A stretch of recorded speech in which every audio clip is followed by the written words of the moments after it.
Muy buenos días, mis hermanos. En este domingo 17 de enero les saludamos cordialmente para compartir una vez más la palabra del Señor. Y desde tiempos inmemoriales el sueño de los hombres ha sido poder convertir algo sin valor en algo valioso. Y así fue como surgió la alquimia, con el deseo de convertir metales corrientes en oro. Desafortunadamente eso no fue tan fácil, muchos murieron intentándolo y otros murieron engañados con la ilusión de que se podría lograr cambiar algo corriente por algo extraordinario. Con el paso de los siglos, la ambición del hombre ha perpetuado esa ilusión y todavía se sigue intentando convertir algo corriente en algo extraordinario.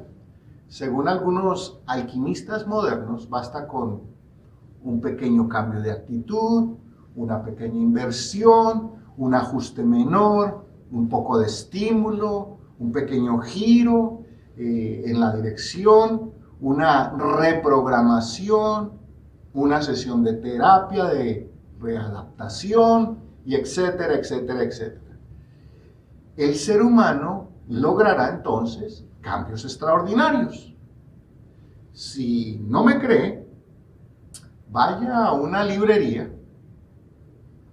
corriente, secular o cristiana, como quiera, y encontrará, no miles, millones de libros que hablan de todos estos conceptos aplicados a todas las áreas de la vida. Por ejemplo, cómo hacer dinero rápidamente, cómo tener el matrimonio perfecto en un mes, cómo crear hijos extraordinarios, cómo ser un creyente modelo y así. Si realmente estos métodos funcionaran así como los promocionan, debemos hacernos una pregunta. ¿No sería ya tiempo de que fuéramos gente extraordinaria? ¿No deberíamos ser una humanidad más humana? Valga la redundancia. A estas alturas todos deberíamos ser ¿qué? Millonarios. Nuestros matrimonios deberían ser perfectos. Nuestros hijos un modelo a seguir. Y como creyentes seríamos lo mejor. En fin, las posibilidades serían ilimitadas, ¿verdad? La realidad es que nosotros, al igual que los alquimistas antiguos, estamos tratando de cambiar lo corriente en algo extraordinario. Y eso para nosotros es imposible. Quiero repetirles lo que le acabo de decir. Para nosotros es imposible cambiar algo corriente en algo extraordinario. Jesús lo dijo en el mismo Evangelio de Juan que estamos estudiando. En el capítulo 15, en el verso 5, dice: separados de mí, nada podéis hacer. Como creyentes, eso es lo que hemos estado tratando de hacer: cambiar nuestro corazón y nuestra vida corriente, por no utilizar la palabra vil, por algo extraordinario. Y no podemos, por nuestras propias fuerzas, lograrlo. Si seguimos intentando cambiar nuestras vidas con técnicas humanas, fracasaremos. Este cambio será un cambio simplemente externo. Podremos tal vez cambiar nuestras actitudes, pero no nuestras intenciones. Y si es así, entonces esto es un cambio superficial y corriente. Y de corriente nosotros sabemos, los hombres sabemos mucho. Solo déjeme darle un ejemplo rápidamente, que con una sola pregunta bastará para ilustrarle lo que le quiero decir. ¿Cómo nos comportamos los hombres cuando estamos tratando de conquistar a la mujer de nuestros sueños? Amables, caballerosos, románticos, complacientes, y usted puede añadirle otras cuantas más. Eso es un cambio temporal, ese es un cambio en nuestras actitudes. Porque una vez que hemos logrado lo que queríamos, o sea, nuestras intenciones, volvemos a ser lo que normalmente somos: individuos corrientes y en muchos casos hasta patanes, que solo nos pusimos un antifaz para lograr que aquella mujer se enamorara de eso, de ese yo, que en realidad no soy yo. Bueno, también tenemos que ser justos, solo que puse el ejemplo con los hombres, las mujeres también lo hacen. podemos aparentar ser extraordinarios cuando en realidad somos de lo más corriente. Y eso nosotros no lo podemos cambiar. Yo sé que todo esto suena desesperanzador, pero mientras más rápido entendamos esta realidad, que nosotros no podemos hacer el cambio de lo corriente a lo extraordinario por nuestras fuerzas, seguiremos viviendo en un mundo de desilusión, en el cual solo encontraremos dolor, angustia, frustración, precisamente por eso, porque nosotros no podemos realizar ese cambio. Y porque nosotros no podemos hacer ese cambio es que necesitamos a Jesús. Él es el único que puede convertir algo corriente en algo extraordinario. Por eso lo invito en esta mañana para que abra su Biblia en el Evangelio de Juan, el capítulo 2. Y vamos a ver una historia maravillosa y fascinante de los versos 1 al 11. Y vamos a ver a través de este pasaje cómo Jesús puede cambiar lo ordinario en extraordinario. Por eso en este pasaje vamos a encontrar 3 elementos muy importantes. El primero de ellos es que siempre es mejor hacer lo que Jesús nos dice. El segundo, solo Jesús nos puede cambiar.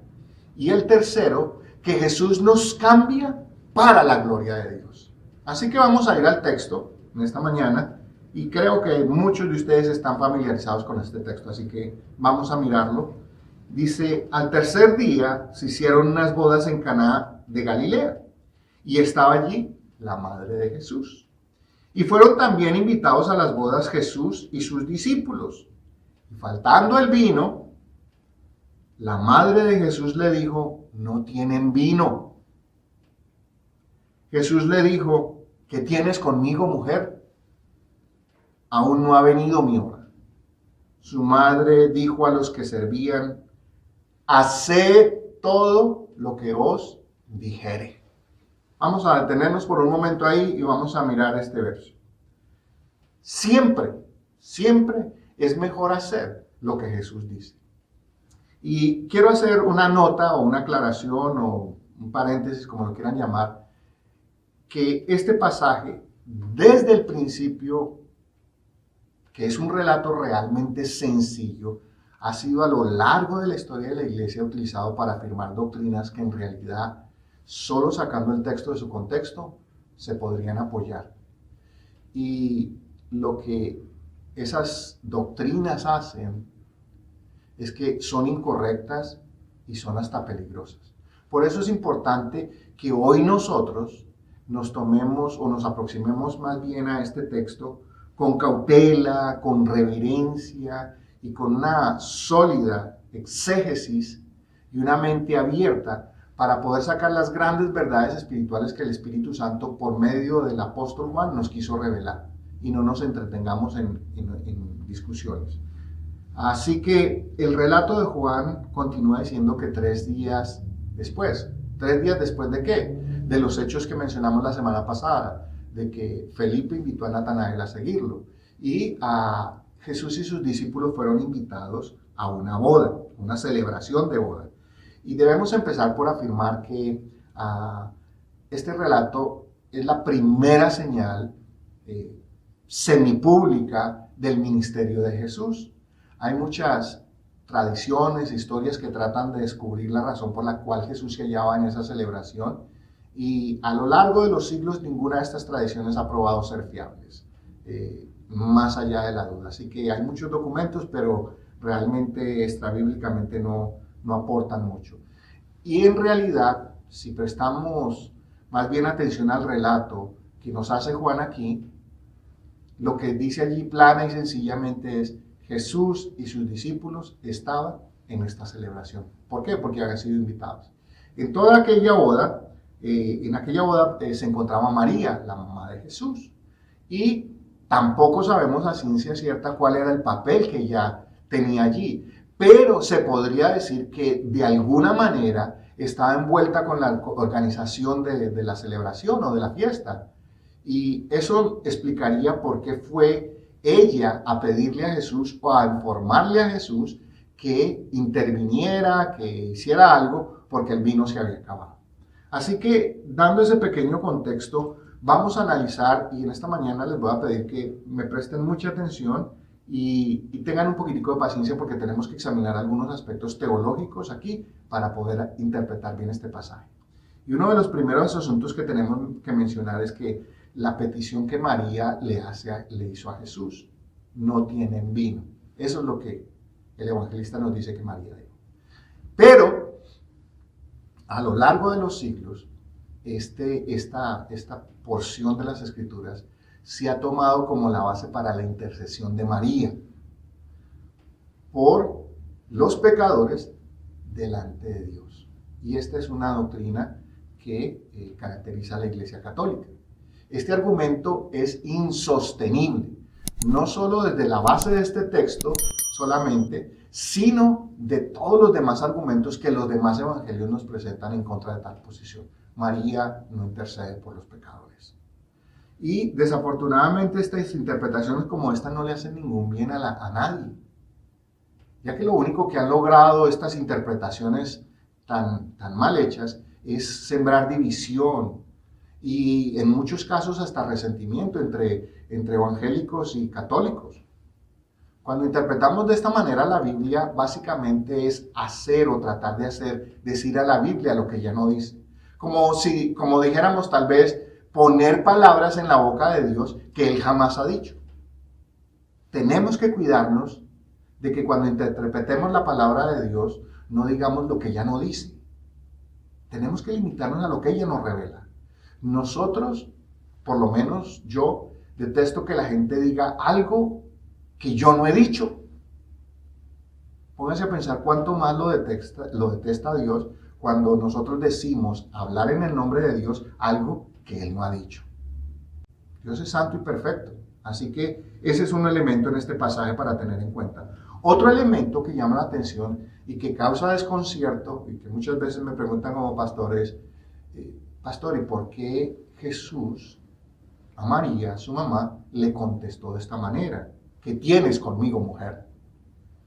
Para nosotros, a primera vista, lo podríamos interpretar como una falta de respeto de Jesús hacia su madre, porque parece ser un tono un tanto despectivo. Pero en realidad, lo que nosotros necesitamos, por un lado, es entender las costumbres de aquella época y por el otro lado, cómo esa expresión es usada por Jesús.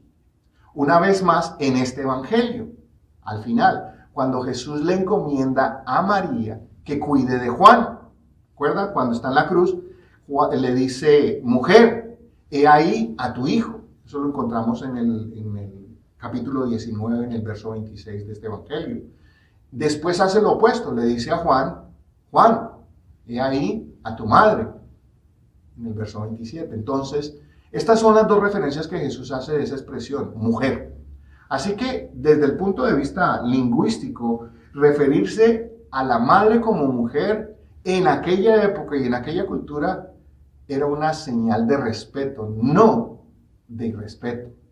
Es difícil traducirlo, pero sería algo parecido a como cuando nosotros nos referimos a nuestras madres o le respondemos a nuestras madres como sí, señora. Al decirle señora a nuestras madres no les estamos faltando al respeto, estamos por el contrario. Nosotros, por ejemplo, los colombianos tenemos una costumbre y es que contestamos a nuestras madres sí, su merced. Es señal de respeto, no es de respeto. Así que no debemos tratar de ver más allá del texto lo que no nos dice. En este caso, Jesús simplemente le contestó a su madre, a María, como era común y correcto en aquella época. Cualquier otra cosa que tratemos de sacar aquí será pura especulación y no nos hace bien. Así que Jesús no respetó a su madre. El otro asunto es la expresión que Jesús utiliza en este pasaje que dice: aún no ha venido mi hora. Esto específicamente se refiere al momento en el que Jesús habría de glorificar al Padre dentro de su ministerio público, pero especialmente es usado en el Evangelio de Juan ese término hora para referirse al momento o a la hora de la crucifixión de Jesús, el momento cumbre del ministerio de Jesús. Así que Jesús le estaba diciendo a María que obrar milagros y señales debía hacerlo solo cuando llegara el momento adecuado para traer gloria y honor al Padre. A eso se refiere, aún no ha llegado mi hora. Y si usted se avanza hasta el verso 11, así termina este pasaje, que todo lo que hace Jesús lo hace para la gloria del Padre y que esta fue la primera señal que él hizo para ese propósito específico. Jesús no hizo la señal que vamos a ver en un momento de convertir agua en vino porque María se lo pidiera o se lo ordenara.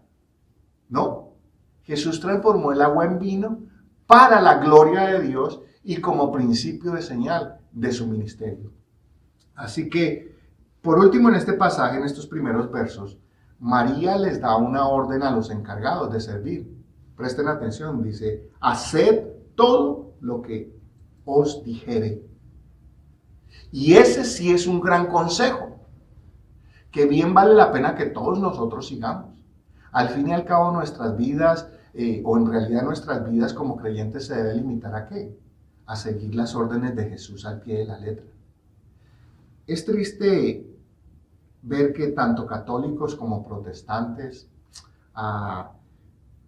utilicemos este texto para afirmar doctrinas o defender posiciones que no son bíblicas y que por el contrario traen esa discusión que no es sana para ninguno.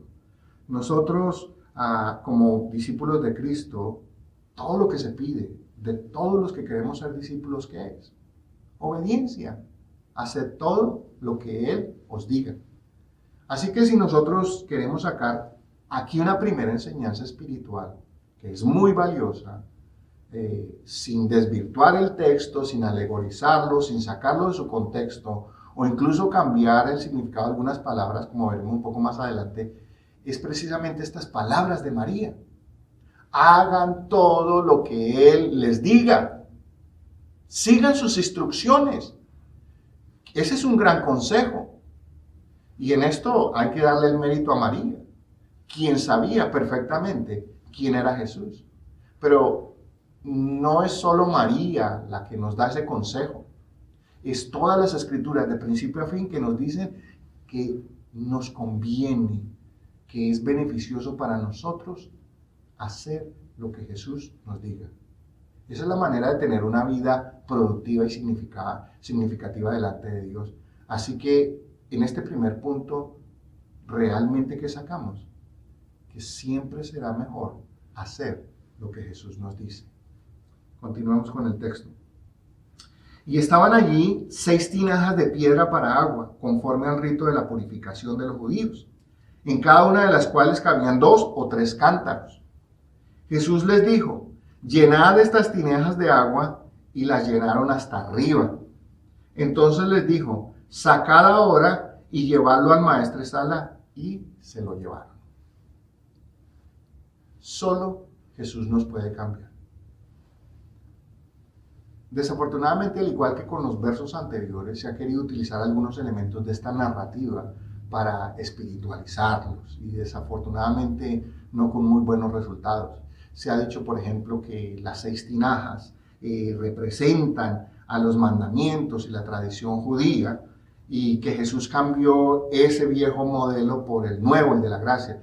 Es verdad que Jesús hizo eso, pero este texto no nos indica eso. También nos dice que nosotros debemos entender el texto desde la perspectiva que Jesús y el Espíritu Santo nos lo quieren dar. Si Jesús hubiera querido decir eso, que lo que estaba haciendo con esas 6 tinajas era cambiar la ley o las tradiciones judías, no lo hubiera dicho plana y claramente. ¿Recuerdan que hace unos meses atrás vimos las parábolas de Jesús? Jesús claramente dijo, el reino de los cielos es semejante a. No hay margen a equivocarse. Jesús hubiera podido hacer exactamente lo mismo aquí. Así que no nos conviene hacernos ideas raras. Si la intención del apóstol hubiera sido también la misma, de señalarnos un cambio entre la antigua tradición judía y la nueva, entonces nos lo hubiera dicho claro. No hay tal cosa. Así que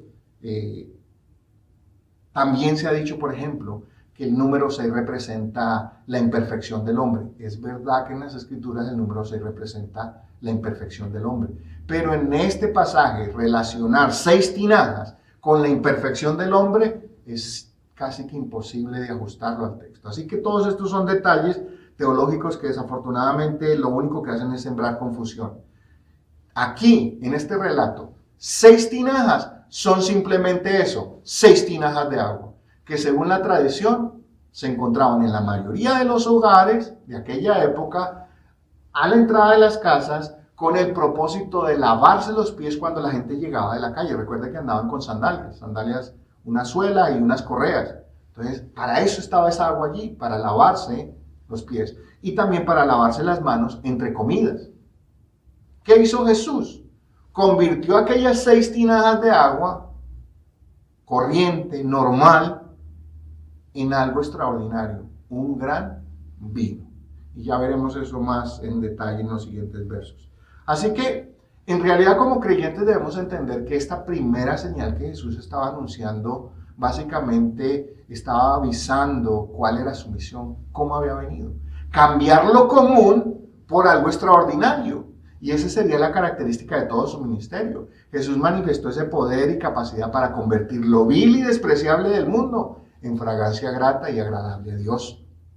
Recordemos que Jesús ministró a todo tipo de personas que la sociedad de aquel tiempo y aún la nuestra y la élite religiosa habían desechado. ¿A quiénes ministró Jesús? Ladrones, prostitutas, borrachos, hombres y mujeres inmundos ceremonialmente, incluso hablando, y los convirtió en ¿qué? En hijos de Dios, en hombres y mujeres que su vida fue transformada realmente. Basta ver la clase de gente que eran los discípulos cuando empezaron a seguir a Jesús, y hablamos de eso la semana pasada. Todos vinieron con una agenda secreta, sí. ¿Y en qué se convirtieron después de la muerte de Jesús y su resurrección? De todos los milagros que Jesús realizó, que son muchos y prodigiosos obviamente, no hay ninguno más notable que el que a través del derramamiento de su sangre y la muerte en la cruz pudiera transformar nuestros negros corazones, esos corazones de piedra, en corazones de carne para la gloria del Padre. Ese es un verdadero milagro, más que cualquier otro. Jesús tenía el poder para cambiar algo simple como el agua por algo tan extraordinario como lo era el vino de la más alta calidad. Aquella gente nunca había probado un vino de esa calidad. Estoy seguro, el texto no lo dice, pero estoy seguro que si un catador de vino moderno se hubiera maravillado de la calidad. ¿Por qué lo digo? Porque todo lo que Jesús hacía lo hacía con excelencia y lo hace con excelencia. Porque este primer milagro, que era una señal, habría de ser la excepción. Al final, María vino a Jesús porque sabía que solo Él podía cambiar algo corriente en algo extraordinario. Nosotros sin Cristo, en realidad, al igual que el agua, no podemos cambiar nuestra naturaleza pecaminosa. Se necesita una obra sobrenatural para cambiar lo que nosotros no somos. Lo que nosotros somos, perdón. Pecadores, destituidos de la gloria de Dios y más claramente, como lo dicen las Escrituras, hijos del diablo. Y nos cambió por hombres perdonados, redimidos, santificados, y nos hizo hijos de Dios. Eso es lo que podríamos llamar un cambio extraordinario, y solo Jesús lo puede hacer. Verso 9.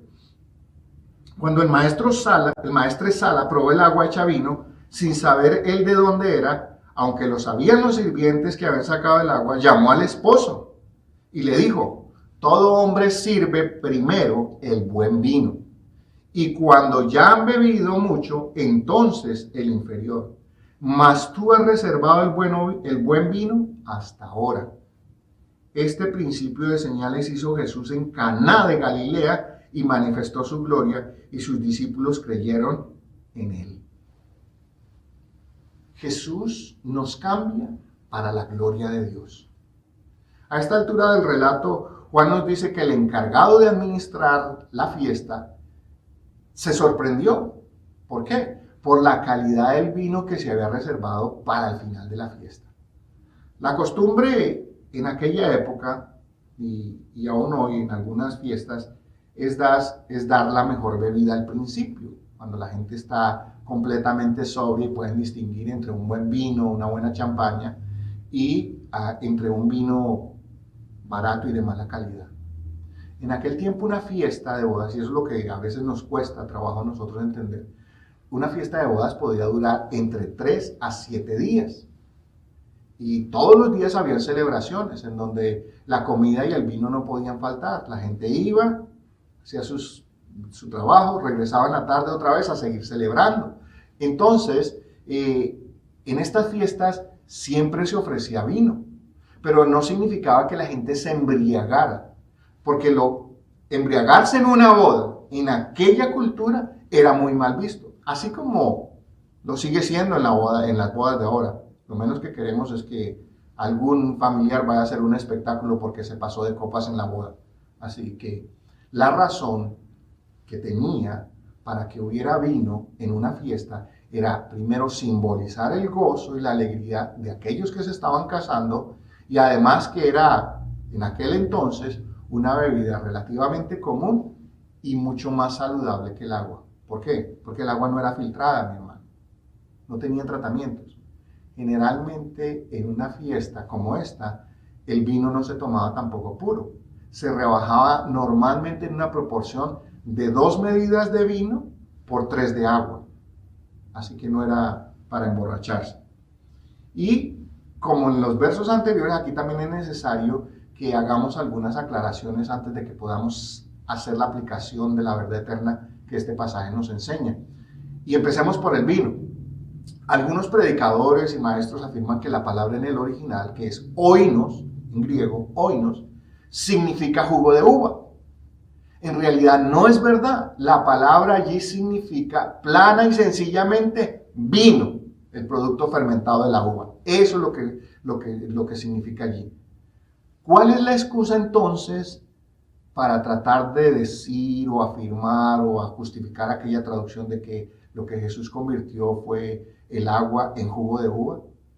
Pues es simplemente una opinión personal que puede tener alguna razón en que alguno de estos maestros o predicadores tuvieron algún problema con el alcohol o quieren tal vez de que de esta manera, que fue jugo de uva, parezca que Jesús es mucho más santo y que no se esté incentivando a la gente a tomar vino, porque algunos lo han tomado de esa manera. La intención puede ser correcta, pero es incorrecta la traducción, interpretación. Hay suficientes textos en la Biblia, mi hermano, no me tomen a mal. Hay suficientes textos en la Biblia que hablan en contra de emborracharse y son mucho más claros, más específicos y podríamos usarlos. Pero este no es uno de ellos para utilizar ni lo uno ni lo otro. Así que la realidad es que cuando hacemos una traducción errónea, por causa de mi opinión o gusto personal, no es la mejor manera de enseñar las escrituras. En este caso, una explicación más bien contextualizada surtirá mejor efecto que una traducción acomodada. ¿Por qué? Porque si a mí un predicador me dice que no fue vino, sino jugo de uva, y yo después descubro que lo que dice allí es vino, ¿qué me garantiza que cuando ese predicador encuentre otras palabras que a él no le gustan o que no le parecen, también no me va a hacer lo mismo? La Biblia hay que enseñarla tal y como nos ha sido revelada. Recordemos que el mismo apóstol Juan en Apocalipsis nos enseña que no debemos ni añadir ni quitar de ella. Así que cualquiera de estas circunstancias es sospechosa. Y la otra razón es que si Jesús convirtió el agua en vino, para algunos parece que entonces esto es una licencia que el Señor nos da para beber. Y esto también está completamente errado. Jesús en ningún momento está incitando a nadie a embriagarse con vino. Simplemente Jesús hizo esta señal para, primero que todo, hacer una señal para la gloria de Dios, pero para ayudar a aquella familia que estaba celebrando y que el vino se le había acabado. Para una familia en aquella época, que el vino o la comida se acabara a la mitad de la fiesta era una desgracia, era una vergüenza terrible. Quizás por ello fue que María también, que de alguna manera estaba relacionada con la organización de esta fiesta, se acercó a Jesús. ¿Jesús qué hizo? Simplemente los libró de una gran vergüenza y manifestó una primera señal para su ministerio. Pero también es necesario recordar que en aquella época la bebida común era vino. Era vino. El hecho de que Jesús, hagámonos la pregunta, el hecho de que Jesús hubiese tomado con los alimentos una copa de vino lo hace menos santo. Como dice por ahí algún dicho, algunos son más papistas que el Papa. Yo personalmente no consumo ninguna bebida alcohólica. Y no porque la Biblia me lo prohíba. Más, hay un pasaje en el que Pablo le sugiere a Timoteo que bebiera un poquito de vino por causa de su salud. A mí personalmente no me gusta. Su sabor me parece desagradable y por eso no consumo ningún tipo de bebida alcohólica. Pero tampoco estoy diciendo que entonces, porque a mí no me gusta, alguien que esté conmigo en una cena no se puede tomar una copa de vino. Y por eso voy a interpretar el texto de alguna manera que se acomode a mi gusto y a mi opinión. No, no es bueno, no es sano. Eso en otras palabras es ser mojigato. El asunto aquí es que el creyente no debe embriagarse o abusar del alcohol. Así como no se debe abusar de cualquier otra actividad que pueda poner en peligro no solo nuestra vida, sino su vida espiritual y la de los que nos rodean. En realidad nosotros hacemos muchas o tenemos muchas actividades. Sexo, comida, televisión, el internet, el dinero, la diversión, el baile, y podría nombrar muchas más. ¿Qué es lo que hay de malo en estas actividades? El abuso que tenemos o hacemos de cualquiera de ellas y cuando las realizamos fuera de los límites que Dios ha puesto. Así que recuerda que, como mencioné en el sermón del fin de año, el asunto en nosotros como creyentes es el balance. Podríamos seguir argumentando, pero en este momento, en este punto, basta decir que Jesús convirtió agua en vino. Y no porque estaba incitando a nadie a beber, ni tampoco era jugo de uva para que entonces el Señor pareciera más santo, porque ni es lo uno ni es lo otro. Nada de eso es correcto. Ni tampoco es sano para nosotros enseñarlo de esa manera. Jesús convirtió el agua en vino, porque era el principio de una señal en su ministerio. La mayoría de las veces, nosotros por centrarnos en estos debates acerca de estos detalles, perdemos realmente el punto central de la enseñanza. ¿Se han dado cuenta que he pasado casi 20 minutos tratando de enseñarles o explicarles todas estas cosas? Cuando realmente la verdad central es que Jesús vino a cambiar lo ordinario por lo extraordinario. Y en esta boda sirvió el escenario para dar inicio oficialmente al ministerio público de Jesús. Y fue una señal para sus primeros discípulos, para que se manifestara su gloria y ellos creyeran en él. Para nosotros la aplicación es sencilla, es igual, que así como Jesús tuvo el poder para cambiar el agua en vino, tiene el mismo poder para cambiar o transformar nuestra vida en ese aspecto espiritual que es realmente lo que cuenta para nosotros. Para que este cambio sea verdadero, solo Jesús lo puede realizar, mi hermano.